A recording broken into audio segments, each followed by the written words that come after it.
বিভিন্ন প্রার্থী থেকে নীলুফার চৌধুরী মনি আপনাকে দিয়ে শুরু করতে চাই। আজকে মাহাদি আমিন যেমনটি বলেছিলেন যে একটি দলের বাসায় বাসায় গিয়ে আইডি কার্ড ও বিকাশ নম্বর সংগ্রহ কাম্য নয়, এমন মন্তব্য তিনি করেছেন। একটি দল বলতে খুব সম্ভবত জামায়াত ইসলামকে বুঝিয়েছেন। তাও জানতে চাচ্ছি কাদের দিকে ইঙ্গিত করা হয়েছে এই বিষয়ে, এই অভিযোগের বিষয়ে কি বলবেন? ধন্যবাদ আপনাকে। যারা শুনছেন আমার শুভেচ্ছা অভিনন্দন, আমার সমালোচকের শুভেচ্ছা। দেখেন, এটা বিএনপি ইতিমধ্যে অভিযোগ করেছে, এর আগেও বিএনপির মহাসচিব অভিযোগ করেছিল, কিন্তু ইসি কোনো কর্ণপাত করেন না। ইসি কিছুই বলেন নাই। তাদেরকে যাদের সম্পর্কে অভিযোগ করেছে একটা বিশেষ দল, তারা বাড়ি বাড়ি গিয়ে অনেক আগে থেকেই তারা ভোট চাওয়া তো আছেই, ভোটের সেই কসম কাটিয়ে মাথায় হাত দিয়ে বিভিন্নভাবে কনভিন্স করার চেষ্টা করে। এবং আপনি জানেন বাংলাদেশের নারীরা এখনো ভেতরে যারা বাড়িতে থাকে হাউসওয়াইফ, তারা কিন্তু একটু নরম মনের হয় এবং তাদেরকে বায়াস্ট করার জন্য যার পর নয় চেষ্টা করছেন। এবং সর্বশেষ যেটা বাসায় বাসায় গিয়ে ভোটার আইডি কার্ড সংগ্রহ করার তো কোনো কারণ নাই। এই টাইমটায় ভোটার আইডি কার্ড এবং বিকাশ নাম্বার, এই যে বিকাশ নাম্বারে অর্থ, আমরা জানি একটা দলের কাছে প্রচুর পয়সা আছে এবং তারা খরচও করে। অর্থ খরচ করা আমি খারাপ কিছু বলছি না, কিন্তু রুলস অ্যান্ড রেগুলেশনের মধ্যে থাকতে হবে। নির্বাচনে কোনটা যায় কোনটা যায় না সেটার মধ্যে থাকতে হবে। সেটা না থেকে তারা যে এখন এই কাজগুলো করছে, এটা তো নির্বাচনের জন্য চরমভাবে, যেমন ওনারা কিছু কিছু জিনিস হলে আপনারা জানেন আমাদের নেত্রী দেশনেত্রী বেগম খালেদা জিয়া ইন্তেকাল করেছেন। সে অবিসংবাদিত নেত্রী, সর্বজন স্বীকৃত নেত্রী, সে ওনার জন্য সারা বাংলাদেশ কাঁদছে। সেই মানুষটার জন্য মিলাদ হবে, এটাই স্বাভাবিক। এবং মৃত্যুর 1 বছর 2 বছর পরে প্রতিদিন হয় না। এবং বিএনপি যত বড় দল, সেখানে মিলাদ হবে, দোয়া খায়ের হবে, সেই জায়গা নিয়ে কত রকমের কথা হচ্ছে। এই জায়গা নিয়ে আমাদের নেতা জনাব তারেক রহমান, উনি 17 বছর পরে দেশে ফিরেছেন। আসার পরেই তার মায়ের এই অবস্থা হলো এবং সবকিছু মিলে যে অবস্থাটা, ওনার জীবনের উপর এখনো রিস্ক, এইসব নিয়ে যেভাবে ইসিকে দোষারোপ করা হচ্ছে, অথচ এত বড় ঘটনা, প্রোটোকল নিয়ে কথা, হ্যাঁ প্রোটোকল নিয়ে যেটা তার জীবনের রিস্ক, এটা কিন্তু যারা কমপ্লেইন করছে তারা নিজেরাও জানে, তারপরেও তারা বলছে। এবং এগুলো হলো গিয়া এটার উপায় ছিল না এবং হালকা ছোট ছোট ইস্যু, অথচ বড় বড় ইস্যুর মধ্যে আপনি এই যে বিকাশ নাম্বার চাওয়া, এই যে বাড়ি বাড়ি গিয়ে আপনার ভোটার আইডি কার্ড চাওয়া, এবং আরো যেটা ইম্পর্টেন্ট, যেটা ইসির দ্বারা আমরা আমাদের লোক নাকি ইসি, ইসি যদি আমাদের লোক হয়, আমাদের তো ভোটটাই ধ্বংস করে দিচ্ছে ইসি। আপনার যেভাবে পোস্টাল ব্যালট যেভাবে ছাপিয়েছে, আমি যদি আপনাকে ওইটা বলি যে পোস্টাল ব্যালটে তারা আলফাবেটের সিরিয়াল দিয়েছে, প্রথমটাই আলফাবেট লঙ্ঘন করেছে। প্রথমটাই আপেলের পরে আনারস, আপেল পি এর পর, মানে প এর পরে দন্তন্য হয় না, দন্তন্যর পরে প হয়। তো ওই প্রথম থেকেই কিন্তু তারা লঙ্ঘন করেছে, অথচ আমাদের বুঝিয়েছে যে এটা সিরিয়াল মেনটেন করেছে। এবং সিরিয়াল মেনটেন এমন ভাবে করেছে যে একটা মার্কা একদম সবচেয়ে আগে, ধানের শীষকে খুঁজে পাওয়া যাচ্ছে না। ধানের শীষকে খুঁজতে খুঁজতে সেও পাওয়া গেল, সেটা কোথায় একটা চিপার মধ্যে, এবং সেটাকে ভাঁজ করলে আরেকটা ঘরে ভোটটা পড়ে যায়। মানে সিলটা 2 ঘরে থাকে, 2 ঘরে সিল থাকলে ভোটটা নষ্ট হয়। তার মানে কি, ইসি যদি আমার লোক হতো, ওই সামনে একটু বুঝা হইতেছে বড় দল দেখি একটু ভয়ে ভয়ে কথা বলছে ইসি, অথচ ভেতরে ভিতরে কত বড় ষড়যন্ত্র করছে। এবং আপনি আরো যদি অবাক হওয়ার মতো, পোস্টাল ব্যালট বিভিন্ন বিদেশে বিভিন্ন বাসায় পাওয়া গেল, যাদের বাসায় পাওয়া গেল এক এক দেশে, তারা কিন্তু ওই একটা দলের নেতাকর্মী, আর কারো অন্য কোনো দলের নেতাকর্মীদের বাসায় পাওয়া গেল না। তাহলে ইসি থেকে যদি ওইখানে পোস্ট না করা হয়, না পাঠানো হয়, তাহলে কিভাবে পেল?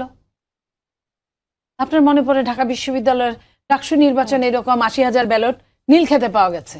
তখনও যদি বিএনপি খালি জাতীয় নির্বাচনের জন্য বিএনপি মুখে স্কচটেপ দিয়ে বসে আছে, তখনও যদি এই কথাগুলো বলে, তাহলে কিন্তু পরের বার থেকে সবকিছু সাবধান হয়ে যায়। সেম ঘটনাটা কিন্তু আমরা বিদেশে এই জিনিসগুলো দেখছি।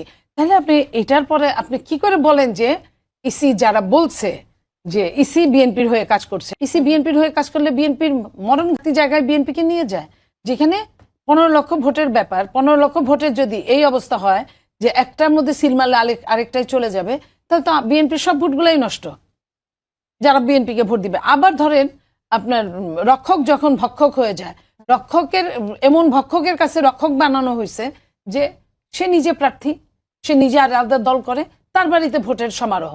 তো এইভাবে তো একটা দেশের ইলেকশন এটা চলতে পারে না। সেই ইলেকশনটাকে কিভাবে আমি লেভেল প্লেইং ফিল্ড বলবো? আপনার কাছে আবার আসবো Monira Sharmin. Level playing field নিয়ে অনেক পক্ষই আসলে অভিযোগ আনছে, জামাত, এনসিপি, আপনাদের যে জোট আছে তারাও বলছে লেভেল প্লেইং ফিল্ড নিশ্চিত হচ্ছে না। এবং এই যে অভিযোগটির কথা বললাম, বাসায় বাসায় গিয়ে আইডি কার্ড, বিকাশ নম্বর সংগ্রহ করা, এই অভিযোগের নিয়ে আপনি কিছু বলতে চাইবেন কিনা, কারণ আপনারা সেই 10 দলীয় জোটের অন্তর্ভুক্ত। ধন্যবাদ আপনাকে, শুভেচ্ছা, এবং আমার সহালোচক মনি আপাকে শুভেচ্ছা, এবং যারা টিভির পর্দায় দেখছেন তাদের অসংখ্য শুভেচ্ছা। দেখেন, অবশ্যই এই যে জামায়াতের বাসায় বাসায় গিয়ে আইডি কার্ড এবং মোবাইল নাম্বার সংগ্রহ করা, এই বিষয়টি আমরাও শুনছি। স্বাভাবিকভাবে এটি দেখেন, কারোর ফোন নাম্বার অথবা আইডি কার্ড, এটা তো আসলে খুবই ব্যক্তিগত বিষয়, এবং এটি আসলে নির্বাচনে প্রভাব পড়বার মতো একটি বিষয়। কারণ ভোটার যখন আইডি কার্ড আপনি পাবেন, আপনি ভোটার নাম্বার সংগ্রহ করতে পারবেন। সুতরাং এটি আসলে এটি অবশ্যই ইসির পক্ষ থেকে নির্বাচনী আচরণবিধি যেহেতু আছে, সেখানে কিন্তু আসলে তারা এখানে হস্তক্ষেপ করতেই পারেন। এটি একটি বিষয়।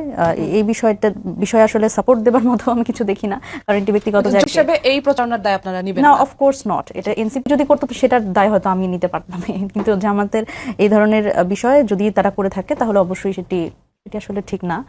এবং এটা ইসি তো আছে এই বিষয়গুলো পর্যবেক্ষণ করবার জন্য। ইসি তো আসলে অনেক, আমরা দেখছি যে অনেক দলকে তারা আসলে খুব গুরুতর অপরাধ না করেও তারা শোকজ খেয়ে যাচ্ছে। আমাদের দলের কথাই যদি বলি, আমাদের নাহিদ ইসলাম এবং ঢাকা 11 আসন এবং ঢাকা 8 আসন নাসিরউদ্দিন পাটোয়ারি, ওনাদের দুইজনকে শোকজ করা হয়েছে। ওনারা হা ভোটের প্রচারণা চালিয়েছে, কিন্তু ওনাদের ছবি দিয়ে প্রচারণা চালিয়েছে। এটি একটা বড় ধরনের অপরাধ হিসেবে তারা দেখেছে, এবং এর জন্য তাদের শোকজ করা হয়েছে। কিন্তু এখানে আপনি যদি দেখেন যে এই যে বিষয়টি বললেন, জামায়াতের বিষয়টি, এটি সহ আপনি ঢাকা শহরে, আমার মনে হয় তারেক রহমান আসার পর থেকে তারেক রহমানের যে পরিমাণ ছবি ঢাকা শহরে, এবং সেখানে প্রতিশ্রুতির মোড়কে যেই ধরনের প্রচারণা, এবং ফ্যামিলি কার্ড এবং কৃষক কার্ড নিয়ে আমরা যত ধরনের প্রচারণা দেখছি, সাথে সাথে আমরা যদি বলি শোক সভার বিষয়টি যেহেতু সামনে আনলেন না, আমি এখানে বলি যে দেখেন, মাহফিল এবং শোক সভা এই জায়গাটাতে কথাটা কেন এসেছে?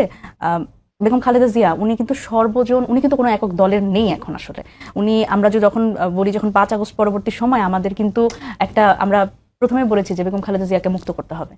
সুতরাং সেই জায়গা থেকে উনি আমাদের সকলের শ্রদ্ধাভাজন, এবং বাংলাদেশের রাজনীতির একজন অভিভাবক হিসেবেই উনি ছিলেন, এবং উনি এখনো আমাদের খুবই শ্রদ্ধাভাজন। কিন্তু বিষয়টি হচ্ছে যে যখন আসলে এই শোক সভা এবং মাহফিলের নামে যদি আসলে কৃষক কার্ড এবং ফ্যামিলি কার্ড দেখানো হয় বা এর ব্যাপারে প্রচারণা করা হয়, তখন আসলে অসুবিধাটা হয়ে যায়। কিন্তু মজার ঘটনা হচ্ছে যে ইলেকশন কমিশনের আবার এগুলো চোখে পড়ে না, কারণ তারা তো আবার সব বিষয়ে দেখতে পান সব জায়গায়।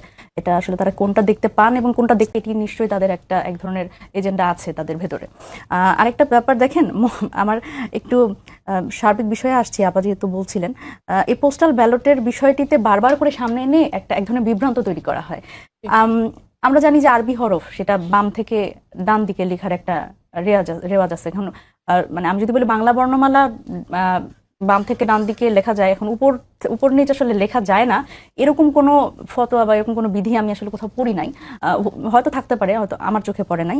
এবং একটা মজার ব্যাপার, যখন ওনারা বলেন যে পোস্টাল ব্যালটের এমন জায়গা আসলে ধানের শীষের মার্কাটা এটা খুঁজে পাওয়া যাবে না, তখন আমার মনে হয় যে আচ্ছা, বিএনপি বাংলাদেশে ভোট নষ্ট হওয়ার সম্ভাবনা, দেখেন নষ্ট হওয়ার কথা আমি আসছি। কিন্তু দেখেন, একটা পুরো এই পেজে যদি ধানের শীষ খুঁজে পাওয়া না যায়, তাহলে আমি তো ভাবি যে এখানে আনারস আপেল মার্কা যাদের, সেই মার্কাগুলো সামনে থাকলে কি এত গুরুত্ব পাবে? এবং বিএনপি তো বাংলাদেশের এই মুহূর্তে সবচেয়ে বড় রাজনৈতিক দল। ধানের শীষ ভোট দেওয়ার জন্য লোকে খুঁজে খুঁজে ধানের শীষের ভোট দেবে। এবং আরেকটা মজার ব্যাপার দেখেন, খুব ভুল একটা তথ্য দেওয়া হয় যে পোস্টাল ব্যালটে আসলে সিলের ব্যাপারটা, ভাঁজ করলে ভোটটা নষ্ট হবে। পোস্টাল ব্যালট দেয় টিক, হ্যাঁ, টিক এবং ক্রস, এখানে তো আসলে সিলের কোনো বিষয় নাই। তো এই ধরনের বিভ্রান্তিমূলক কথাবার্তা আমার মনে হয় যে একটু মিডিয়াতে একটু কম বলা ভালো। এবং দেখেন, ইসির কথা যেহেতু আসলো, একবারই বলে ফেলি, সেটা হচ্ছে ইসি আসলে এত বেশি নিরপেক্ষ যে বিশেষ দলগুলো, আমি এটা জামায়াতের কথা বলবো এবং বিএনপির কথা বলবো, তাদের যে ঋণ খেলাপি, আমি আজকে খুবই একটা বিষয়ে এত কি বলবো, এত নেগেটিভিটির মধ্যে একটা পজিটিভ বিষয় হচ্ছে যে এই ভোট কি বলে, এই ঋণ খেলাপি তো আসলে ভালো ভাষায়, এটা একটু সুশীল ভাষায় বলি, এগুলোকে আসলে জনগণের টাকা চুরি করে যারা, এগুলো এই চোরগুলোকে আসলে একজনকে অন্তত আজকে এই সংসদে যাওয়ার পথ রুদ্ধ করা হয়েছে, মঞ্জুরুল হাসান মুন্সি। সুতরাং এই চোরদের আসলে সংসদে পাঠানোর এক ধরনের এজেন্ডা নিয়ে বসেছে ইসি। এবং বিদেশি নাগরিক, এখানে দ্বৈত নাগরিক কথাটা বললে আসলে খুব শ্রদ্ধা দিয়ে বলা হয়, আমি বলি বিদেশি নাগরিকদের এক ধরনের সংসদে পাঠানোর একটা তারা এজেন্ডা নিয়েও ইসি বসেছে। সুতরাং এই জায়গা থেকে আমার মনে হয় যে পলিসিটা ঠিক করা উচিত, এবং ইসি আসলে নিরপেক্ষ ভূমিকা যে পালন করতে পারে, এটিও কিন্তু আসলে তার প্রমাণ করবার একটা বড় জায়গা